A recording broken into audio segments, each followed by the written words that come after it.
Hello मंडळी, नमस्कार. मी कोकण कन्या क्रांती वेंगुर्ल्याची गावगाथा या नवीन सिरीज मध्ये तुमचं सर्वांचं स्वागत करते. वेंगुर्ल्याची गावगाथा ही सिरीज तुम्ही बघू शकता किरात साप्ताहिकाच्या यूट्यूब चॅनलवर. तर मुळात आपल्या वेंगुर्ल्यातील अनेक गावं आणि त्या गावांना ही नावं कशी पडली हे आपण जाणून घेणार आहोत या वेंगुर्ल्याची गावगाथा सिरीज मधून. या बाबतीतील सिरीज साप्ताहिकामधून लिखित स्वरूपात प्रसिद्ध होतेच आहे, परंतु ज्यांना वाचायला आवडत नाही त्यांच्यासाठी नवीन वर्षातील ही अनोखी भेट आम्ही घेऊन आलो आहोत किरातच्या यूट्यूब चॅनलवर. तिचं नाव आहे वेंगुर्ल्याची गावगाथा. आणि वेंगुर्ल्याची गावगाथा यामध्ये पहिलं गाव आहे ते म्हणजे उभादांडा. उभादांडा या गावाला हे नाव कसं पडलं, उभादांड्याची काय काय वैशिष्ट्ये आहेत ते आपण आजच्या एपिसोडमध्ये जाणून घेणार आहोत. मग चला तर माझ्यासोबत उभादांडा या गावाची सफर करायला आणि उभ्या दांड्याबद्दल अनेक गोष्टी जाणून घ्यायला. उभादांडा. उभादांडा म्हणजे साहित्य, सागर आणि संस्कृतीचा त्रिवेणी संगम. जिथे समुद्राच्या लाटा इतिहास सांगतात, जिथे श्रद्धा, संस्कृती आणि साहित्य एकत्र नांदतात, असं एक गाव वेंगुर्ल्याच्या कुशीत वसलं आहे, ते म्हणजे उभादांडा. ब्रिटिश काळात समुद्र किनाऱ्याला समांतर असलेल्या वाळूच्या पट्ट्याला दांडा म्हटलं जाई. नवाबाग ते मूठ हा भाग भौगोलिक दृष्ट्या समुद्राला उभा समांतर असल्यामुळे या किनारपट्टीला उभादांडा असं नाव प्रचलित झालं असावं. सुमारे 3 किलोमीटर लांबीची समुद्र किनारपट्टी लाभलेलं हे गाव आजही निसर्गाशी घट्ट नातं जपून आहे.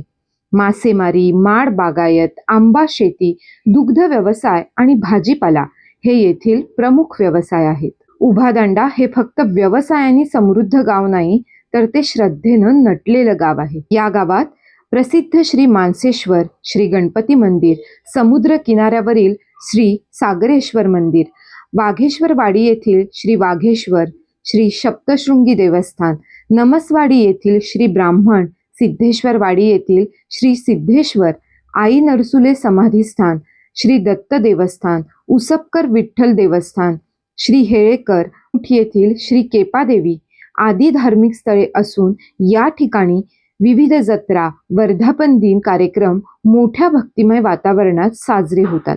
या गावातील मच्छीमार मंडळी ही आपला मासेमारी व्यवसाय सुरू करण्यापूर्वी नजीकच्या वेंगुर्ला शहरातील श्रीदेव रवळनाथाला तसेच वेंगुर्ला बंदर परिसरात असलेल्या जलबांदेश्वराला नारळ ठेवून सांगणं करतात आणि त्यानंतरच आपल्या व्यवसायाला प्रारंभ करतात.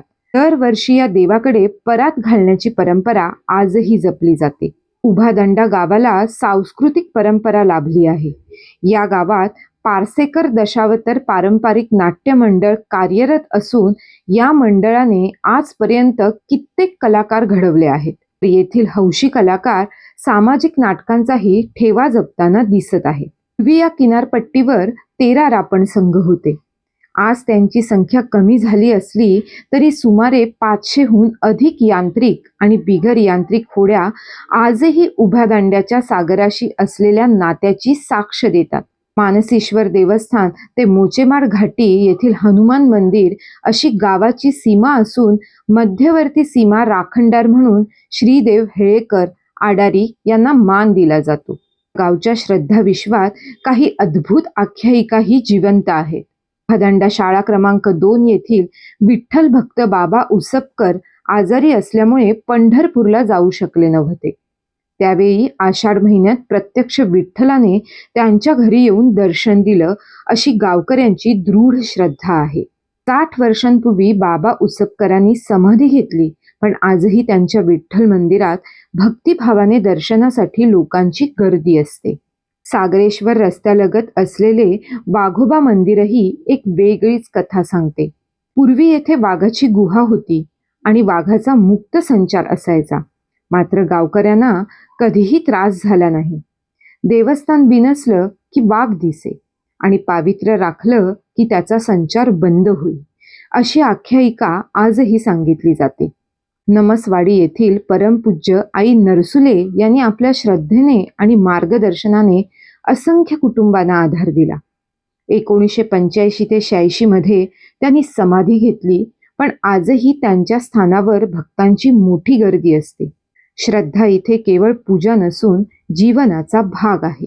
संस्कृतीच्या बाबतीतही उभादांडा समृद्ध आहे. पूर्वी सारवट गाडी हे श्रीमंतीचं प्रतीक मानलं जाई.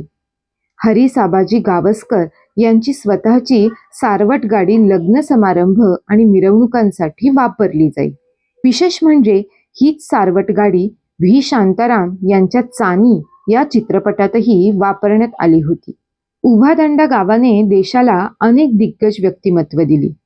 जागतिक कीर्तीचे क्रिकेटपटू सुनील गावस्कर आणि विजय मांजरेकर, भारतीय रिझर्व्ह बँकेचे माजी गव्हर्नर B.N. आडारकर, कविवर्य मंगेश पाडगावकर ज्यांचं बालपण आणि प्राथमिक शिक्षण याच गावात झालं, थोर संसदपटू बॅरिस्टर नाथ पै, आंबा सम्राट काकासाहेब चमणकर, कायदेतज्ञ ॲडव्होकेट महाबळेश्वर मोर्जे आणि साहित्यिक डॉक्टर गंगाधर मोर्जे ही याच मातीतली रत्न आहेत. आजच्या घडीला उभादांड्याची लोकसंख्या सुमारे 6,700च्या आसपास आहे. 8 शाळा, 10 प्रमुख मंदिरं, पक्की आणि मातीची घरं, पशुधन अशी एक सुसंस्कृत आणि स्वावलंबी ग्रामरचना येथे दिसून येते. अलीकडच्या काळात सागरेश्वर बीचवर पर्यटन महामंडळाने उभारलेले तंबू निवास, खासगी रिसॉर्ट, हॉटेल्स आणि वाढता घरगुती निवास न्याहारी व्यवसाय यामुळे उभादांडा पर्यटनाच्या नकाशावर अधिक ठळक होत आहे. कविवर्य मंगेश पाडगावकर यांचं कवितांचं गाव हे स्मारक साहित्यप्रेमींसाठी आकर्षण ठरू शकतं. योग्य नियोजन केल्यास मासेमारीला पूरक हंगामी व्यवसाय स्थानिकांना चांगला रोजगार देऊ शकतो. त्याचबरोबर श्री क्षेत्र सागरेश्वर हे जागृत देवस्थान आहे. श्रावणी सोमवार महोदय पर्व या दिवसांमध्ये येथे परिसराला मिनी कुंभमेळ्याचं स्वरूप येतं. महोदय पर्वणीला ठिकठिकाणी होते पालखी आणि तरंग देवतेसह स्नान करण्यासाठी सागरेश्वर किनारी अनेक मंडळी येतात. थोडक्यात पर्यटन म्हणा किंवा सांस्कृतिक वारसा लाभलेलं उभादांडा हे गाव आजच्या काळात वेंगुर्ल्याचं आकर्षण ठरत आहे. जागृत देवस्थान सागरेश्वर परिसरातील गोड्या पाण्याची विहीर, सुरूचे बन आणि स्वच्छ समुद्र किनारा यांची जपणूक हीच उभादांड्याच्या उज्ज्वल भविष्यासाठीची खरी गरज आहे. उभादांडा हे एक केवळ गाव नाही, ही आहे श्रद्धेची, संस्कृतीची आणि सागराशी केलेल्या मैत्रीची एक जिवंत गाथा. तर मंडळी, तुम्हाला कशी वाटली ही उभादांडा गावाची सफर हे आम्हाला नक्की कमेंट करून सांगा. वेंगुर्ल्याची गावगाथा यामध्ये अजून कोणती गावं यावीत असं तुम्हाला वाटत असेल तर कमेंट करा आणि आम्हाला जरूर कळवा. आणि आपल्या गावातील किरात साप्ताहिकाच्या YouTube चॅनलला नक्की लाईक करा, शेअर करा, कमेंट करा आणि हे चॅनल जास्तीत जास्त लोकांपर्यंत पोहोचवा हीच तुम्हाला मी या व्हिडिओच्या माध्यमातून विनंती करते. थांबते. पुढच्या भागात आपण भेटूया एका नवीन गावासहित. तोपर्यंत धन्यवाद.